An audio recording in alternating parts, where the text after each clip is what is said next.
29 কোটি টাকা বরাদ্দ পাইয়া থাকি 6 মাসে। রাস্তাঘাটের লাগে 25 কোটি, 4.5 কোটি পাইছি লাগে টিআর কাটিকা রাস্তাঘাট। গত পরশুদিন পাইছি 1 কোটি টাকা বরাদ্দ।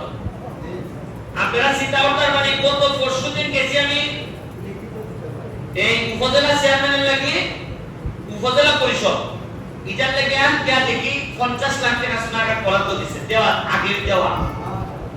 আমাদের দেখে আবার ব্যারিস্টার সাহেব আপনারা তো 50 লাখ দিছি, এটা কিন্তু আগে দেওয়া। আমি দুইবার আগে তখন আমি বললাম যে ভাই আমি প্রিয়ার খুব বিপদ পড়ছে, আমার মানুষের তো আমারে গাইড দিব, একটা উপজেলা 50 লাখ হয়নি।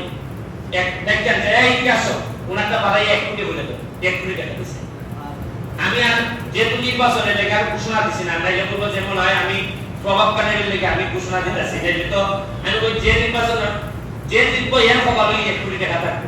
আশা করি হয়তো নতুন যিনি চেয়ারম্যান আইবা তাই এটা 1 কোটি টাকা বাঁচতে বা আমার সাথে পরামর্শ করি।